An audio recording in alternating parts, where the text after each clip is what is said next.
Final గా journalism అంటూ పూరి జగన్నాథ్ కళ్యాణ్ రామ్ తో కలిసి రానే వచ్చాడు. జ్యోతిలక్ష్మి, లోఫర్ లాంటి ఫ్లాప్స్ తర్వాత టెంపర్ లాంటి పోలీస్ స్టోరీతో హిట్ కొట్టాడు పూరి. మరి ఆ హిట్ ని పూరి ఈ ఇజంతో కంటిన్యూ చేశాడా లేదా అనేది చూద్దాం.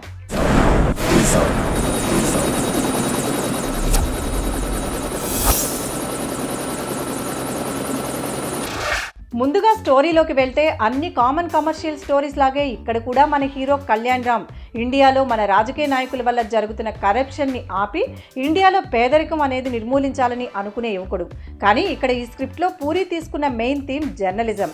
హిడెన్ జర్నలిస్ట్ అయిన హీరో హిడెన్ డాన్ అయిన జావేద్ భాయ్ని రెడీ హ్యాండెడ్గా పట్టుకుని ఇండియాకి తీసుకెళ్దాం అనుకుంటాడు.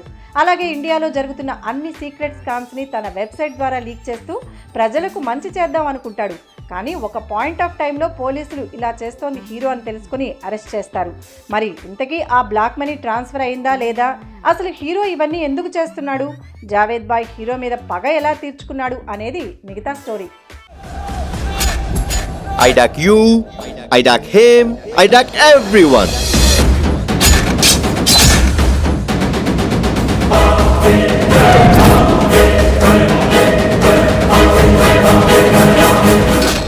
ఇక పెర్ఫార్మెన్స్ విషయానికి వస్తే సత్య మార్తాండ్ అనే అరగెంట్ యంగ్ జర్నలిస్ట్ పాత్రలో కళ్యాణ్ రామ్ మంచి చేంజ్ ఓవర్ చూపించాడు.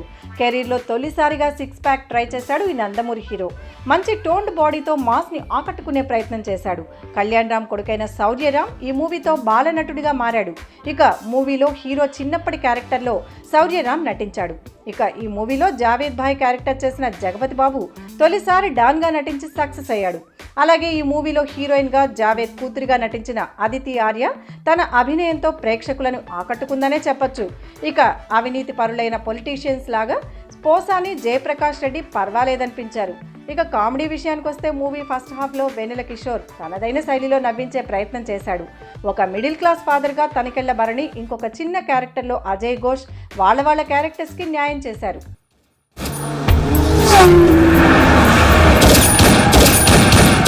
Estupendo, guerrero, emperado, combatiente. Mukesh camera Estupendo, guerrero, emperado, combatiente, peligroso,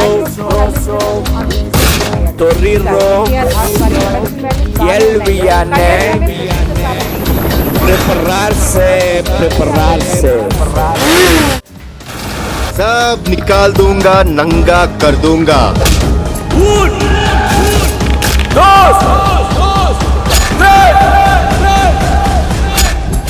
I duck you, I duck him, I duck everyone. ఇక ఫైనల్గా పూరి టేకింగ్ గురించి చెప్పాలంటే అంతకుముందు ఉన్న ఎనర్జీ పూరిలో లేదనిపించింది. బట్ పూరి తీసుకున్న జర్నలిజం అనే కాన్సెప్ట్కి పూరిని మెచ్చుకోవచ్చు. కానీ పూరి డైలాగ్స్ కూడా అంతగా పేర్లేదనే చెప్పచ్చు. కానీ కొన్ని డైలాగ్స్ మాత్రం పూరి స్టైల్లోనే సాగాయి. కొన్ని సింగిల్ లైనర్స్లో పూరి మార్క్ కనిపించింది.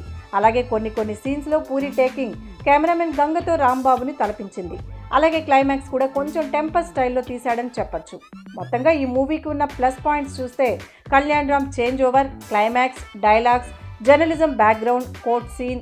మైనస్ పాయింట్స్ చూస్తే first half, routine screenplay, music and editing.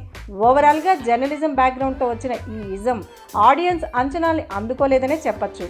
కానీ పూరి అభిమానులకు మాత్రం మూవీ పిచ్చగా నచ్చుతుంది.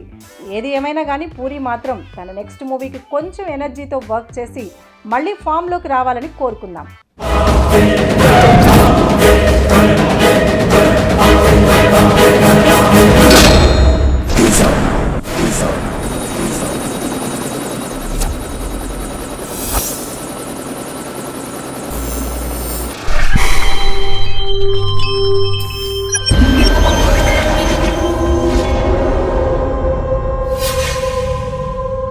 ఈ హౌస్ పర్పజా, గెస్ట్ హౌస్ పర్పజా, ఫామ్ హౌస్ పర్పస్ రా, ఓన్లీ ఫర్ ఎంటర్టైన్మెంట్.